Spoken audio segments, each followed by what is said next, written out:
Rusty doesn't know what to think about this either.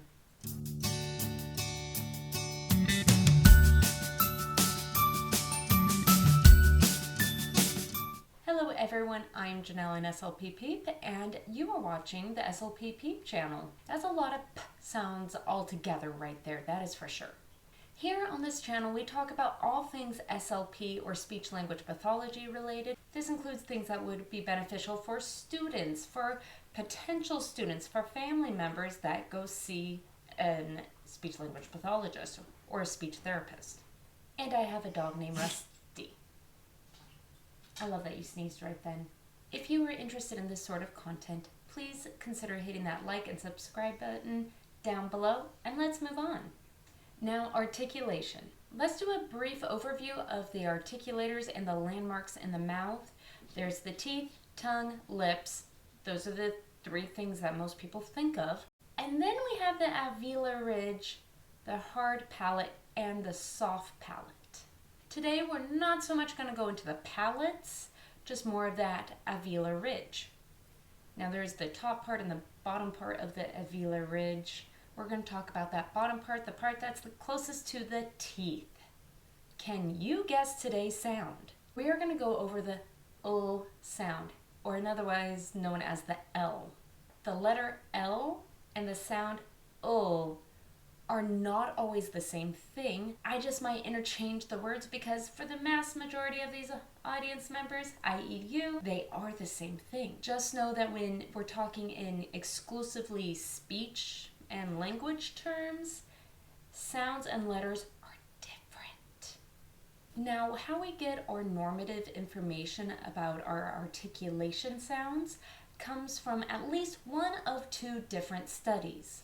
The first studies happened in the 1970s, so old, and the other one came out in 2020, so really new. The one that came out in the 70s actually has like more of a proper name to it. It's the Nebraska-Iowa norms, and the 2020 does not necessarily have a name associated to it. It's just the new norms. Thankfully for the 2020 and the 1970s age norms, both studies pretty much say the same thing, which is O comes in at about 4 years old, 3 to 4 at the earliest. And it should pretty much be mastered by 5 or 6, depending on boy versus girl, depending on where you live and all these other things. Basically, it should be mastered. If they're past 6, definitely seek out help. What I tend to do, because these children tend to be a little bit older and they may be more interested in anatomy of their mouth versus let's just go play everywhere. So teaching the anatomy. One of the new pieces of information I like to teach kids is about the alveolar ridge, which is that bump behind your teeth. If you take your tongue and you feel behind your top teeth, there's kind of like a bump behind it. That's the alveolar ridge. I think it's called the gum line, the dental gum line. I don't know, I'm not a dentist, so they may have a different name for it. So they learn about the alveolar ridge. Immediately after the alveolar ridge is the roof of the mouth or the hard palate. You keep going further back, you eventually hit the soft palate. Some children, when they understand, all they have to do is lift their tongue. They got it. They need reminders that they need to lift. Oh, this word has this sound in it. You need to lift your tongue for that sound. And some kids use their jaws to help lift. The jaw is a very important part of the mouth. After all, we use it all the time to talk. I mean, like, just watch my jaw go up and down, up and down, up and down, up and down, up and down, and up and down right now. But that's kind of weird because it's not jumping all over the place. As we grow, as we mature, and as we get more control over our tongue, not necessarily strengthening it, but control over it, our jaw no longer has to do a lot of the work about moving up and down, up and down, up and down. Sometimes we do it to show emphasis. Sometimes we do it because we're extremely tired. But we use more of our other articulators to produce the sounds we want in verbal speech. Man, I feel like I'm going to be watching my mouth so much. A lot of young children, they may make a la la la la la sound. That's not necessarily meaning they're in control of their tongue. They are just more reflexing, discovering, and learning new things. They can sometimes do similar things to produce the ul sound. They can also substitute ul for a W. This is called gliding, or substitute W. So what most young children do, again, this is young meaning 4, maybe 5, sometimes young as 3, they use their jaw to help get their tongue up to do the sound.